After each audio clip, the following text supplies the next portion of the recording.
Assalamualaikum beta. I'm your chemistry teacher Sir Muhammad Kashif from Half School System DHA campus, and today is our lecture number 2, and the topic is law of mass action.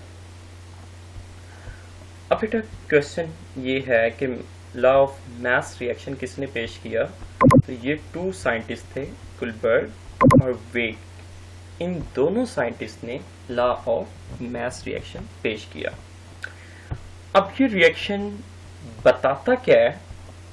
ये reaction बताता है the rate mean बेटा speed, कि वो speed at विच, जिस पर आ substance, बेटा substance आप 9th में पढ़ चुके हैं कि कोई भी चीज होती है, कोई भी शय को सब्सटेंस कहते हैं। फॉर एग्जांपल पानी हो सकता है, शुगर हो सकती है, आपके पास जो भी चीजें होती हैं वो ज्यादातर सब्सटेंस होती हैं।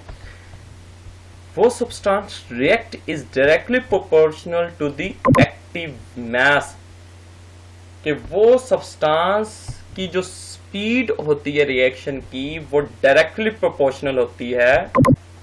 किसके डायरेक्टली प्रोपोर्शनल होती है? ये बेटा डायरेक्टली प्रोपोर्शनल का सिंबल होता है। किसके डायरेक्टली प्रोपोर्शनल होगी? एक्टिव मास के। अब इस लाइन का क्या मतलब है कि बेटा हमारे पास फर्ज किया हम एक रिएक्शन परफॉर्म करने लगे हैं जिसमें हम सब्सटेंस लेते हैं पानी और चीनी। पानी और चीनी 2 सब्सटेंस लिए और हम इसका रिएक्शन करवाते हैं, तो क्या होगा? तो बेटा क्या होगा कि ये हमारे पास शुगर और पानी लिया, इन दोनों को रिएक्शन करवाया, रिएक्शन हुआ, हमारे पास बेटा क्या बना? मीठा पानी बना। अब आपको पता है कि ये जो सब्सटेंस का जितना ज्यादा एक्टिव मास होगा उतना ही आपका रिएक्शन ज्यादा देर तक चलेगा, ज्यादा स्पीड में चलेगा। फॉर एग्जाम्पल बेटा आप अगर शुगर और पानी कम लेते हैं, इट मीन आपका एक्टिव मास कम है, आपका रिएक्शन भी बेटा अल्टीमेटली क्या होगा? कम होगा। डायरेक्टली प्रोपोर्शनल का मतलब ही ये होता है बेटा एक चीज की बढ़ने से दूसरी भी बढ़ जाए, एक चीज के कम होने से दूसरी भी क्या हो जाए? कम हो जाए। तो आप देखिए जितना आपका एक्टिव मास ज्यादा है उतना आपका प्रोडक्ट ज्यादा है, इट मीन उतना रिएक्शन ज्यादा होगा। अब जितना आपके पास एक्टिव मास कम है उतना आपका रिएक्शन कम होगा, उतनी आपकी प्रोडक्ट कम बनेगी। ये बेटा यहां तक क्लियर। अब नेक्स्ट पार्ट है इस लॉ ऑफ मास रिएक्शन का कि the rate of reaction is directly proportional to the product. Product mean बेटा क्या है? जो आपका मीठा पानी बना है वो उसके भी एक्टिव मास के रेट क्या होगा? डायरेक्टली प्रोपोर्शनल होगा। मतलब क्यों? क्योंकि बेटा ये रिवर्सिबल रिएक्शन है। रिवर्सिबल में क्या होता है कि ये रिएक्शन क्या होगा? रिवर्स ऑर्डर में होगा, यानी कि मीठा पानी से वापस पानी और शुगर बनेगा। अब ये कहेंगे सर ये प्रैक्टिकली पॉसिबल? बेटा उसको माइंड से निकाल दो, हम एक चीज वैसे पढ़ रहे हैं रिवर्सिबल रिएक्शन को, वैसे भी देखें तो आप कर सकते हैं बेटा। कैसे? आप मीठे पानी को हीट करें, वाटर का बॉइलिंग पॉइंट बहुत कम होता है, 100 पे वो बॉइल हो जाएगा। शुगर का बॉइलिंग पॉइंट बहुत ज्यादा होता है, वो नीचे ही रह जाएगी। पानी पहले बॉइल हो जाएगा, शुगर नीचे रह जाएगी। आप सेपरेट कर सकते हैं, रिवर्सिबल रिएक्शन है बेटा, पॉसिबल है। तो जब ये रिवर्सिबल रिएक्शन होगा, अब आप खुद ही सोचें कि जितना आपके पास, अभी इसको इग्नोर कर दें इस वाले पोर्शन को कि आपके पास ये चीज है ही नहीं, क्योंकि आप रिवर्स रिएक्शन में जा रहे हैं ना। तो मीठा पानी जितना एक्टिव मास मीठा पानी का ज्यादा होगा, यानी कि ये जितना इसका मास ज्यादा होगा उतना आपका ये रिएक्शन ज्यादा देर तक चलेगा, उतना इसकी स्पीड भी ज्यादा तेज होगी बेटा। तो इट मींस दोनों साइड से लिया जाता है, क्योंकि आपका फॉरवर्ड भी हो रहा होता है, रिवर्स भी हो रहा होता है रिवर्सिबल रिएक्शन में। तो आपका लॉ ऑफ मास रिएक्शन दोनों तरह से बयान करता है कि एक तरफ वो कहता है कि जो रिएक्शन जब रिएक्ट कर रहा होता है तो उसमें डायरेक्टली प्रोपोर्शनल एक्टिव मास के होता है, और जब वो रिवर्सिबल में होता है तो उसका जो एक्टिव मास जो होता है वो उसकी प्रोडक्ट के डायरेक्टली प्रोपोर्शनल होता है। मीन प्रोडक्ट जितना ज्यादा होगा रिएक्शन उतना ज्यादा होगा। अब बेटा इसको जनरल तौर पर देखते हैं। ए बी हमारे पास कोई भी क्या है? रिएक्टेंट है, और सी डी हमारा कोई भी क्या है? प्रोडक्ट है। और ये रिएक्शन ये डबल एरो बताते हैं कि ये रिवर्सिबल रिएक्शन है, क्योंकि बेटा एक बात क्लियर करता चलो कि law of mass action possible ही तब है जब रिवर्सिबल रिएक्शन होगा, रिवर्सिबल में तो ये पॉसिबल ही नहीं है।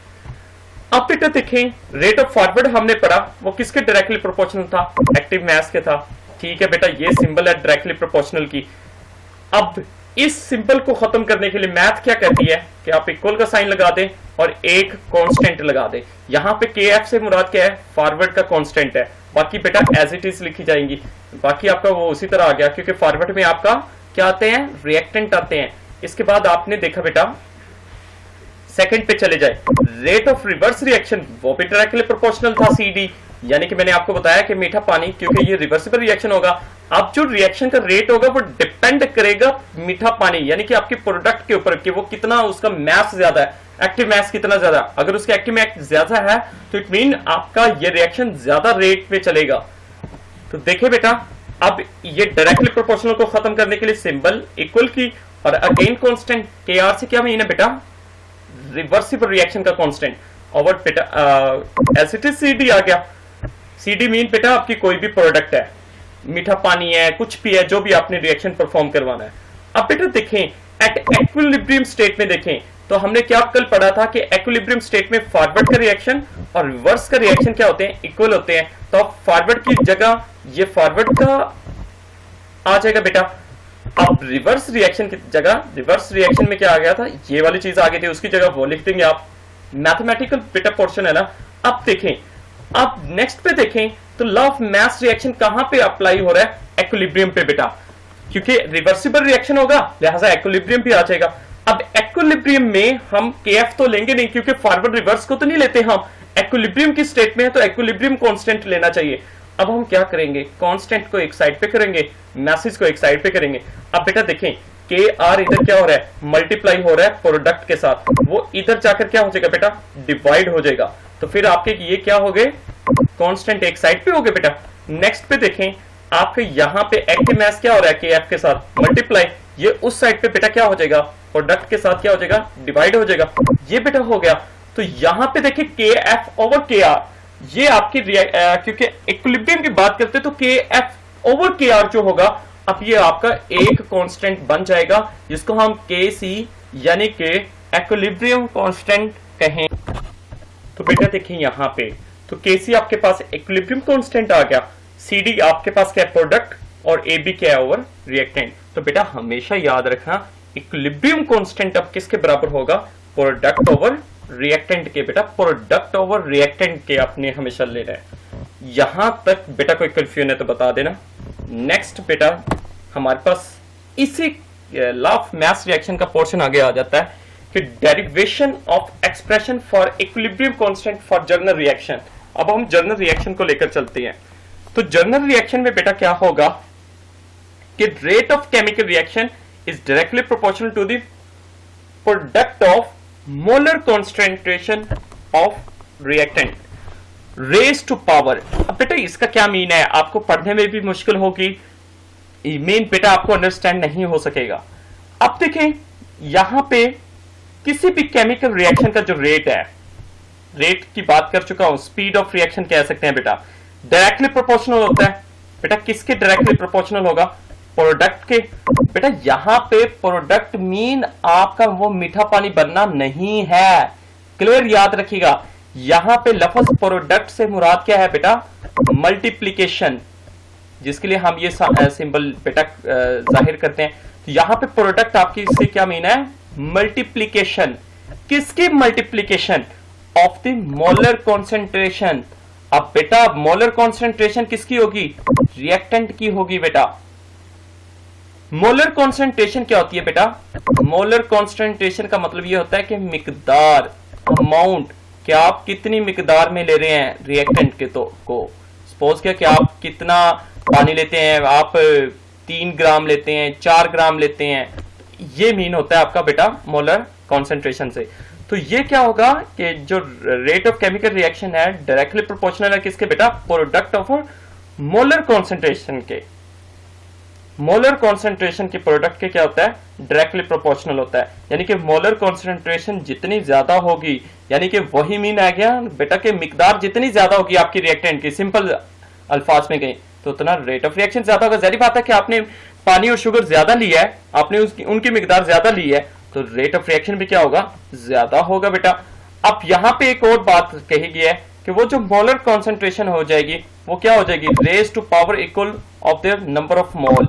वो उनके नंबर ऑफ मोल यानी कि उन नंबर ऑफ जो मोल होंगे उनके, वो उनकी पावर बन जाएंगे। सिंपल बेटा मैं आपको बता देता हूं कि हमारे पास एक रिएक्शन है ए बी हमारे पास क्या है, सब्सटेंस है जो ऐसे रिएक्टेंट के तौर पर है। यहाँ पे जो स्मॉल ए बी है वो आपके क्या है, नंबर ऑफ मोल है। नंबर ऑफ मोल क्या बताते हैं, मोलर कॉन्सेंट्रेशन बताते हैं। मोलर कॉन्सेंट्रेशन मीन मिकदार को बताते हैं। यानी कि सपोज किया कि लास्ट रिएक्शन में देखें तो अगर मैं ये शुगर आपका क्या है, सपोज कि ये ए है और ये पानी आपका क्या है, ये बेटा क्या है, बी है। और अगर मैं इसके साथ मोलर लूं तो मैं क्या देता हूं कि मैंने क्या लिया, मैंने 1 kg मैंने शुगर ली और मैंने 5 kg क्या लिया, पानी लिया। अब बेटा जो 1 है वो किसको डिनोट कर रहा है, यहाँ पे स्मॉल ए को यानी कि नंबर ऑफ मोल को, और यहाँ पे 5 किसको जाहिर कर रहा है, ये भी नंबर ऑफ मोल को बेटा। तो नंबर ऑफ मोल यहाँ पे बेटा क्या बता रहे हैं, नंबर ऑफ मोल बेटा हमें मोलर कॉन्सेंट्रेशन बता रहे हैं कि यहाँ पे आपके पास शुगर 1 मोल है और वाटर क्या है, 5 मोल है। अब बेटा ये जितने नंबर ऑफ मोलर कॉन्सेंट्रेशन ज्यादा होगी, it mean rate of reaction क्या है, डायरेक्टली प्रोपोर्शनल है इस चीज के, यानी कि उतना रिएक्शन का रेट भी क्या होगा, ज्यादा होगा। सिंपल सी बात है। अब बेटा ये जो नंबर ऑफ मोल जो होंगे, ये जो नंबर ऑफ मोल होंगे ए बी, ये इनकी क्या हो जाएंगे बेटा, पावर के तौर पर आ जाएंगे।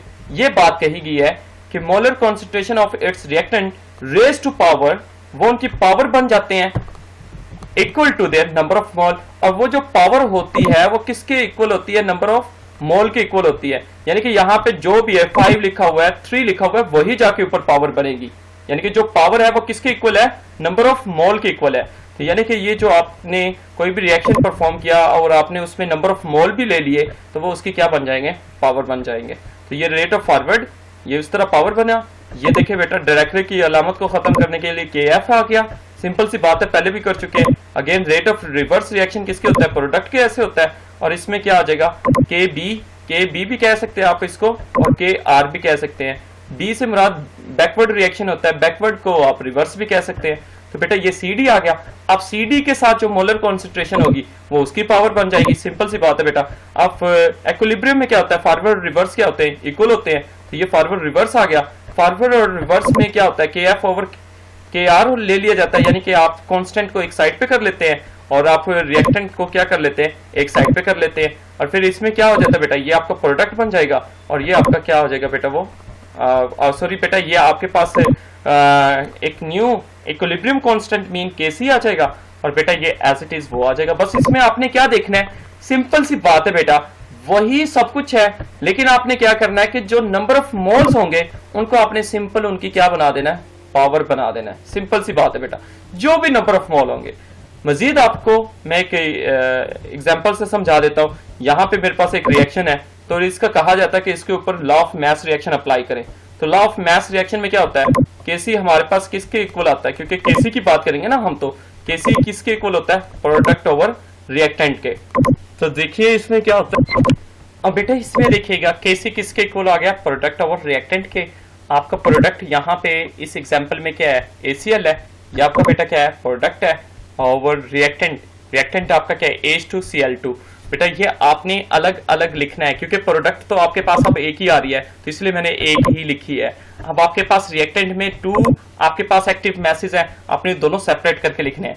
याद रहे कि हम मोल्स को पावर बनाते हैं बेटा। अगर आप इसमें देखें भी तो जो आपके मोल्स होते हैं वो आपके पावर बनते हैं। मोल बेटा मैं बता चुका हूं, यहाँ पे जो भी आपके पास मिकदार जो उसकी लेते हैं, तो यहाँ पे नंबर ऑफ मोल आपने कितने लिए, हाइड्रोजन के कुछ भी नहीं है, तो इट मीन नंबर ऑफ मोल 1 लिया। क्लोरीन के नंबर ऑफ मोल कुछ भी नहीं है, 1 ले लिया। ACl के नंबर ऑफ मोल कितने बने बेटा, 2 बने। तो जो मोल होते हैं वो ऊपर क्या चले जाएंगे, उसकी पावर बन जाएंगे। ये इस तरह बेटा पावर के तौर पर लिख लिया जाएगा। और इसका 1 है, 1 आप यहाँ पे लिखें या ना लिखें। याद रहे कि स्टूडेंट मिस्टेक क्या करता है, वो जल्दी से ये जो नीचे 2 लिखा होता है वो इसको नंबर ऑफ मोल बना देता है। बेटा नंबर ऑफ मोल ये नहीं होते, नंबर ऑफ मोल यहाँ पे लिखे जाते हैं। अगर आप इसमें भी देखें तो नंबर ऑफ मोल ये देखें स्मॉल जो ए है वो पहले लिखा गया है, तो ये नंबर ऑफ मोल आपके यहाँ पे लिखे जाते हैं। यहां तक बेटा कोई क्वेश्चन है तो आप पूछ सकते हैं। अब बेटा एक और एग्जांपल देखें, N2 प्लस H2 क्या बना हमारे पास, NH3 मीन हमारे पास बेटा अमोनिया बनी।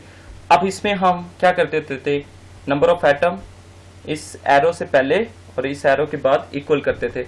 यहाँ पे नाइट्रोजन के कितने नंबर ऑफ एटम है 2, यहाँ पे प्रोडक्ट में नंबर ऑफ एटम कितने हैं 1, यहाँ पे 2 करने के लिए किससे मल्टीप्लाई बेटा 2 से, तो नाइट्रोजन की तादाद क्या होगी इक्वल होगी। लेकिन अगर आप हाइड्रोजन देखें, यहाँ पे हाइड्रोजन 2 है, तो यहाँ पे नंबर ऑफ हाइड्रोजन अब कितने हो चुके हैं, ये मैथ का असूल है कि मैथ का असूल में 2 इसके साथ में मल्टीप्लाई हुआ है, तो 2 H के साथ यानी कि हाइड्रोजन के साथ भी मल्टीप्लाई हुआ है, तो 2 3 का क्या हो गए 6। तो यहाँ पे हाइड्रोजन के जो एटम है वो कितने हो गए 6, तो बेटा यहाँ पे 6 करने के लिए किससे मल्टीप्लाई कर देंगे 3 से, 3 to the 6। अब बेटा इसका केसी निकालें, तो केसी कैसे आ जाएगा, केसी इज इक्वल टू, आप केसी में आप क्या लिखते हैं ऊपर प्रोडक्ट, प्रोडक्ट आपके पास बेटा क्या है NH3 एक ही प्रोडक्ट है, लिहाजा आप एक ब्रैकेट में लिखेंगे। अगर 2 प्रोडक्ट होती तो आप 2 ब्रैकेट लेते हैं, ये बेटा मैंने लास्ट टाइम भी एग्जांपल में बताया। अब आप देखें इस प्रोडक्ट की मोलर कॉन्सेंट्रेशन कितनी है 2, तो आप इसकी क्या बना देंगे पावर बना देंगे, क्योंकि जर्नल रिएक्शन में ये उसूल कहता था। और आपके पास रिएक्टेंट में कितने हैं 2 अलग अलग है, तो इसलिए आप इन दोनों को अलग अलग लिखेंगे, क्योंकि आपके पास रिएक्टेंट में आपके पास 2 चीजें हैं। अब N2 की कोई है बेटा मोलर कॉन्सेंट्रेशन, यहाँ पे कुछ भी नहीं है, तो इट मीन यहाँ पे क्या होगी 1 होगी। अब बेटा 1 चाहे लिखें या ना लिखें, इट्स अप टू यू। अब बेटा सेकंड पे देखें तो आपके पास दूसरा एक्टिव मास कौन सा है H2। अब बेटा H2 की कोई मोलर कॉन्सेंट्रेशन है, यहाँ पे देखें मोलर कॉन्सेंट्रेशन H2 की कितनी है 3, यानी कि 3 मोल थे हाइड्रोजन के और 1 मोल था नाइट्रोजन का। जब 3 मोल ऑफ हाइड्रोजन और 1 मोल ऑफ नाइट्रोजन मिलते हैं तो वो देन जाके अमोनिया बनाते हैं। तो यहाँ पे हमारे पास क्या करेंगे, हम इसकी पावर बना देंगे, तो ये भी क्या हो जाएगा सॉल्व हो जाएगा। सो एनी क्वेश्चन बेटा, any doubt you can ask, and please बेटा आप अपनी सजेशन भी दें कि सर इसके अलावा भी हम अपने लेक्चर को मजीद ज़्यादा अच्छा बना सकते हैं, तो अपनी सजेशन दें कि कैसे बना सकते हैं। क्या इसी तरह वीडियो लेक्चर ज़्यादा अच्छे हैं या आप कुछ और मेथड अप्लाई करना चाहते हैं तो वो बता सकते हैं। और बेटा ये जितना भी कंटेंट है ये आपकी बुक के अकॉर्डिंग पढ़ाया जा रहा है, बिल्कुल आप अपनी बुक को जाके पढ़िएगा बेटा। आप देखेंगे कि फर्स्ट पेज से लेकर सेकंड पेज फिर थर्ड पेज ऐसे ही एज इट इज आपको पढ़ाया जा रहा है बेटा, कहीं से भी मैं आउट ऑफ सिलेबस नहीं पढ़ा रहा बेटा।